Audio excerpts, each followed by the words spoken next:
Salutations, my friends, I'm TheMightyMander, and welcome back to another installment of my series, Legendary Levels. Yeah, see?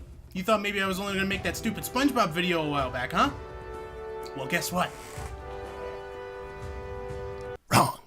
In case you didn't know, which honestly I wouldn't expect you to because I've only made one of these stupid things before, Legendary Levels is my video series in which I take a close look at some of the best individual levels that the world of gaming has ever produced, whether that be because they're particularly fun, memorable, effective, or represent the best of a really, really good game. Today, we're going to look at a level that does, well, all of those things. But first, let me present you with a question.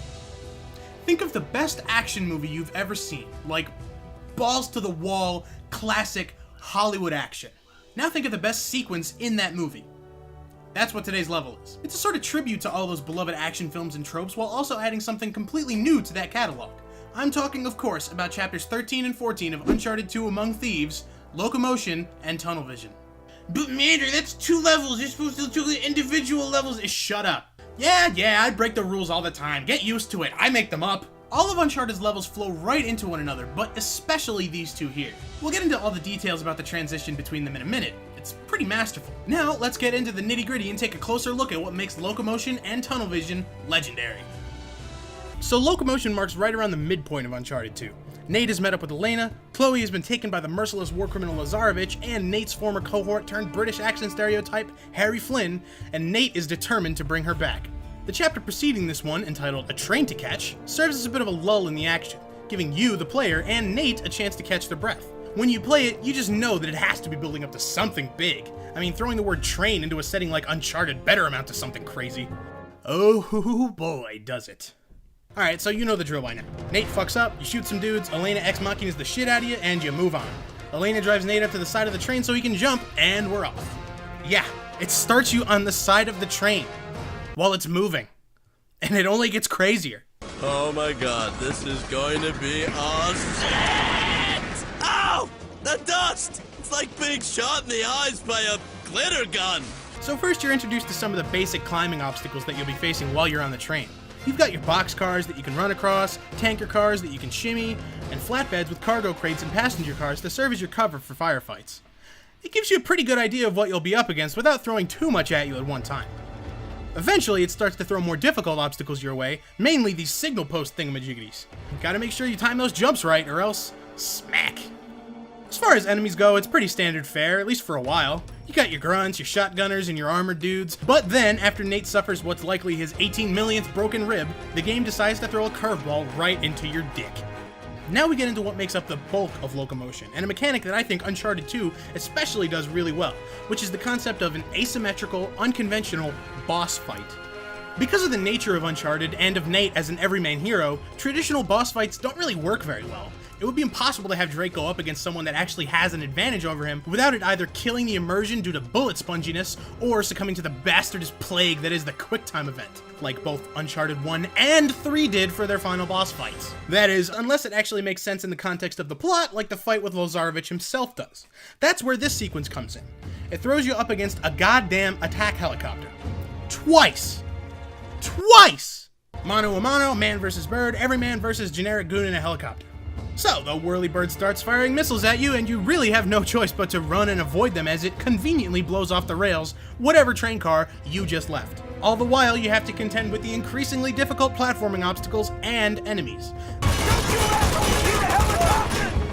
That is, until you find a more secure car that just happens to have an RPG in it. Plot convenience? Nah, just the luck of a Hollywood everyman. And lucky for you, though, the fight doesn't end here. There's only one RPG, and Nate has to escape the car before he's blown to smithereens. And just when you think it might be about to hit you, oh my god, it's tumbling! Ah! Nope. And so ends Locomotion and begins Tunnel Vision. Do you see? Like, now that you've seen it, can you possibly think of a more appropriate way to segue between these two levels? Just, mwah. It's beautiful. You know, there's nothing too special about the beginning of this chapter, if I'm honest. It's pretty much the same thing as before, just, you know, in a tunnel. There's this part where I use the sniper, and there's some more signal posts.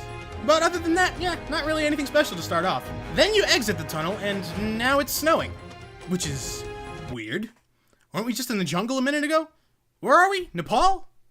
Whatever. The way the tunnel is used is a genius way to transition between two completely different environments. Uncharted 2 does this a few times, but until now it had just been a segmented break in the action, time jump and all. This is the first time it's a really organic transition between the chapters, and it happens several more times throughout the game. So, now it's all snowy, and we have to deal with this fucker. Wait, who is this guy again?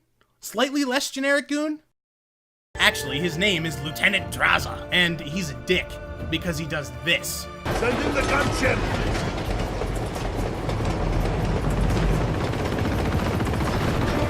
Yep, he sicks the whirlybird on you again. But, of course, this being Uncharted, it has to give you a way to turn the tides. And that comes in the form of, and again, conveniently placed anti-aircraft gun on the back of an APC. Oh, yeah.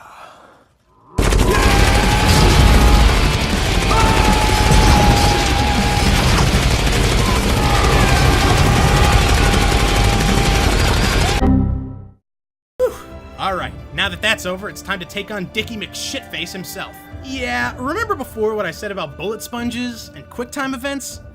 Yeah, well, the fight with this guy has both of those. You shoot the fuck out of him with an M4, blow him up with a few grenades, and then you finish him off by pressing square 4 times, resulting in only a slightly cooler melee execution than happens on most standard enemies.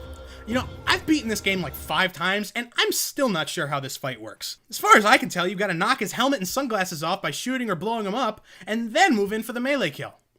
I guess his glasses were the source of his power? Alright, so after you take out Dick Tard McFucknugget, a cutscene plays. You get the dagger back, stupidly turn away from the dead guy that's not actually dead. Jesus, did this guy ever die?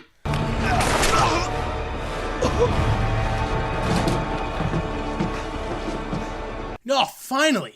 Looks like the power of T-rated screen cropping came to work yet again. Alright, so Chloe's back. And then you get shot. And then you blow yourself up. And then you end up back where you started the game, waking up with a hole in your belly, hanging over the side of a Himalayan cliffside, scrambling to save your skin from a situation that easily would have killed anyone else. Okay, quick sidebar, placing the train sequence right before getting back to the point where the game started is just, for lack of a better word, perfect. The placement and pacing of these levels is masterful, as is the case with the rest of this game. So, now that we've caused more environmental destruction than BP oil and shut down the entire Far Eastern shipping industry, what is it that makes this level so good? I mean, I've just spent the last 5 minutes sensually filleting it, so honestly, you should know by now, but I digress. This level is one of the best examples of action set-piece design that I've ever seen. There are a lot of great train sequences in movies, from Skyfall to Fast 5, even that one in the Wolverine was pretty cool. All I want is to fight on the top of a train! Is that too much to ask? The good news is now I'm furious. But the one in this game is my personal favorite, because it involves me. It's like all those other train sequences like the ones in Skyfall and Fast 5, except it's interactive. It involves you in the action. And it's not just a platforming level with moving walls either. You really feel like you're on this train, fighting for your goddamn life.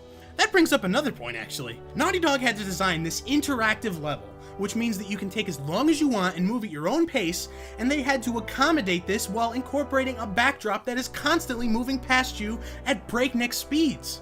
Honestly, brilliant work, fellas. Kudos. A tip of the hat to you, my dudes.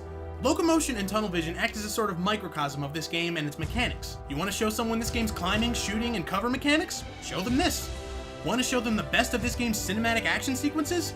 Show them this. Want to simply blow their minds and show them something awesome that will give them a perfect example of what to expect from the rest of the Uncharted franchise and might inspire them to play the rest of it for themselves?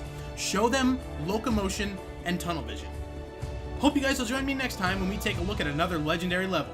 I have been TheMightyMander, and I'll catch you guys in the next video. Peace out, guys.